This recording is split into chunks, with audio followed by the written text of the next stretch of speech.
AudioPC, what's up? Bob here. Welcome to Vinyl Finds on the Bob Bradley YouTube channel.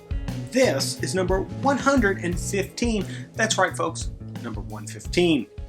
I found some records this week, and we're going to get into those right now. As we all know, Friday is the day that all the new releases come out, and there were several titles that I have been interested in picking up. So I got in the car and drove on down to the record store.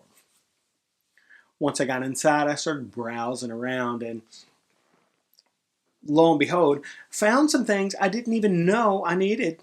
That's right. One of them being this, Fish, the white tape. Now this is kind of considered Fish's first record, but it's really just a collection of demos that they recorded between 1984 and 1986. Now it was widely kind of passed around among Fish fans, and I knew several people who had it. This little iconic Fish drawing that Trey did, I remember seeing that very distinctly. Now, the hype sticker here says remastered from its original analog cassette master for vinyl. So not exactly an audiophile pressing. It sounds okay. But there's a lot of tunes on here that if you're a Fish fan, you are probably aware of, like Run Like an Antelope, AC/DC Bag, Slave to the Traffic Light. There's even an a cappella version of You Enjoy Myself. It sounds nothing like what we all know that song to sound like. You know, insane arpeggios and epic guitar solos. That said, if you're a Fish fan, this is probably worth getting. It's on silver and white vinyl. Pretty cool. I remember when Fish came out, and a lot of people immediately, because they're a jam band, started comparing them to the Grateful Dead. You know, and every time I heard them, I was like, you know, I get it. They're a jam band, but they don't really remind me too much of the Dead. They remind me more of this band, The Mothers, with Frank Zappa. Yeah, kind of avant-garde, kind of crazy, like a bit of comedy, you know, and just kind of silly for the sake of being silly. Like, there are no serious lyrics in most Fish songs. Just like there aren't most of the lyrics on these early Zappa records are kind of jokey. That said, this is a pretty neat little record. Definitely probably going to be a collectible in the future. And if you like Fish, I would highly suggest it. So I was on Instagram poking around, and I noticed I had a little message up there in the corner there, and I clicked on it. And it was the Waxed Rob. Hey, what's up? And he said, Bob, just so you know, Eric Doffy's Out There is back in stock over at Acoustic Sounds. So, of course, I boogied right on over to the Acoustic Sounds website and picked up this beauty. Look at it. This Dolly-esque cover, which is incredibly awesome. I love that. Bit of a metronome on the front here. Now, this is an interesting record. Eric Doffy playing some kind of chamber music almost. I mean, there's a track on here with Mingus, a Mingus cover as well. And really interesting, Ron Carter is on cello on a lot of the tracks. Doffy and Ron are playing with each other over the bass and drums. And it gives it a really interesting feel. Eric Doffy, of course, a master. Side A, kind of chill. Side B kind of picks up. A little more spirited, I would say. This is a great record. Everything on Prestige New Jazz is amazing. I'm a huge fan. You know this if you watch the channel.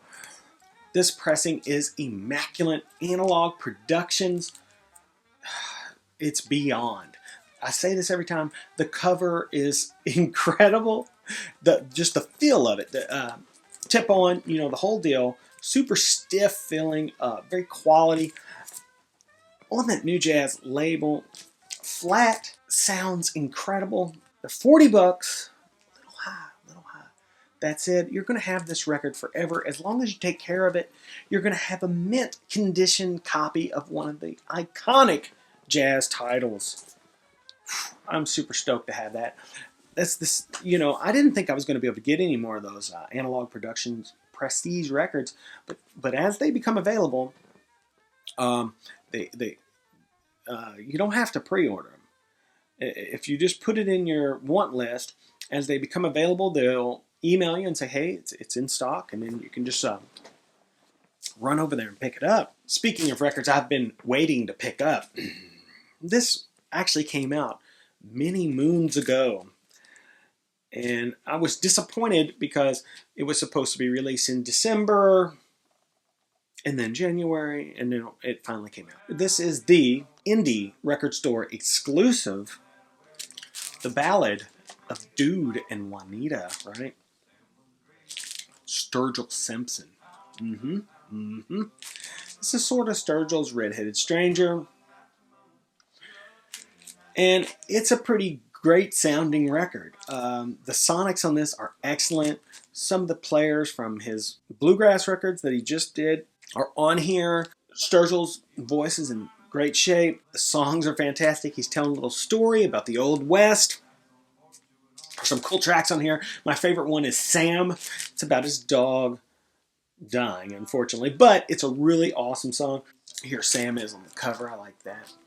This is on what they're calling a natural vinyl, or we all would call it clear. And you know what that means. That's right. It's a bit noisy. Yeah, they took all that trouble to make these awesome sounding recordings. And then it got pressed to noisy vinyl. Now, you can only hear the noise on quiet songs like Sam. And it's so irritating because it's my favorite song on the record. And Dude and Juanita, a great record from Sturgill. If you've been getting all the Sturgill Simpson stuff, you should definitely get this.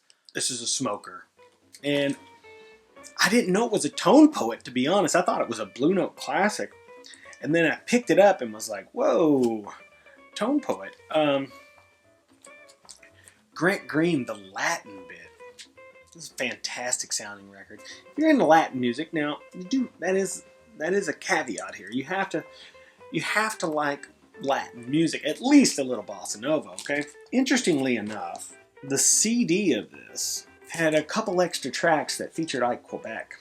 Don't remember hearing any horn when I listened to this earlier. That's kind of sad. It is a smoking record. It sounds great. Grant is swinging his ass off here. You know, Willie Bobo's on drums, and it's pretty cool. It's a beautiful record. These are also kicking around about $40 now, so whew, kind of getting tough there. Last but not least, my favorite of the bunch, actually. From the Blue Note Classic Series, Joe Henderson, Inner Urge. That's right. Another title out of Inglewood Cliffs. Engineered by Rudy Van Gelder. Produced by Alfred Lyons. Photography by Francis Wolff. Joe Henderson here with a bit of a Coltrane band. That's right, Elvin Jones on the drums. You got Tyner on the piano. Bob Cranshaw on the bass. I love Elvin Jones. Elvin Jones is probably my favorite jazz drummer, period. He's just got a thing that just appeals to me. Joe Henderson is absolutely burning on this. This is a fantastic record. This is not like a bossa nova record, okay? They're getting out there a little bit, and it's heavy. I mean, it's a heavy record.